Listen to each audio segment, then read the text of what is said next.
une crise mondiale de 2025. Vous vous rappelez 2025 ? Il y a eu cette nouvelle forme d'art qui aujourd'hui nous semble banale, mais qui n'existait pas avant 2020.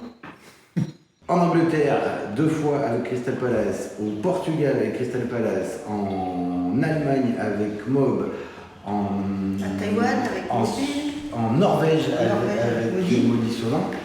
Et tout ça, c'est des dates, je ne sais pas, peut-être l'année prochaine, ça va peut-être être remis à l'année prochaine. Mais pour nous, ce qui est sûr, c'est une grosse perte, parce que c'est des gros contrats, c'est des grosses formes qu'on vend, sur lesquelles on fait une partie de notre chiffre. Oui, il y a 12 salariés qui font tourner la compagnie France Express en France et à travers le monde, et la gare à coulisses, le lieu culturel. Au niveau intermittent, comme on a un répertoire de 12 spectacles, il y a à l'année à peu près 150 intermittents différents qui interviennent sur les tournées, et on dit que ça fait 25 équivalents temps plein. Donc je ne sais pas à quelle sauce on va être mangé. Toute l'économie du spectacle et une bonne partie de l'économie de la culture repose sur le statut d'intermittent du spectacle. Ici, il y en a beaucoup, dans la vallée, dans le coin.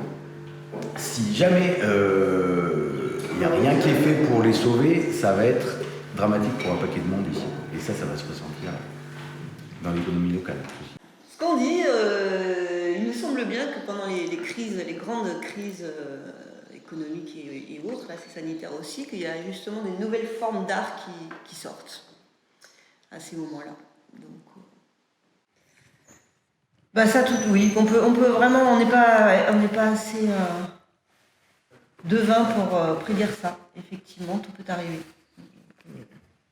Et puis comme voilà, la gare peut devenir aussi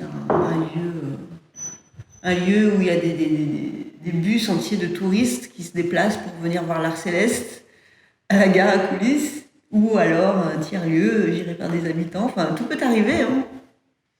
Voilà, donc on était en train de réfléchir aussi à comment adapter un peu ce lieu à cette nouvelle génération d'artistes et de public aussi, comment viennent les gens ici, les événements aussi. On est en train de réfléchir à ça, et du coup ce moment un petit peu particulier où l'activité se fige, ça permet aussi peut-être d'enclencher les choses, les réflexions qui étaient en cours. Si Transexpress ne repart pas à travers le monde, c'est une des envies qu'on aura sûrement, de faire venir le monde à Transexpress, à la gare, à Heure, à la gare à coulisses. Après, on peut imaginer que ici, après, pour inventer de nouvelles façons de faire, on monte un espèce de cabaret céleste avec les meilleurs spectacles grand format de la compagnie Transexpress, qui jouerait ici tous les week-ends, 2 fois par week-end, et qui attirerait un public du monde entier. Et puis ici, à la tombée du jour, un premier spectacle aérien avec le mobil-homme, et ensuite on finit grandiose avec Maudit Solan, La Nuit ou Crystal Palace pour faire danser tout le monde.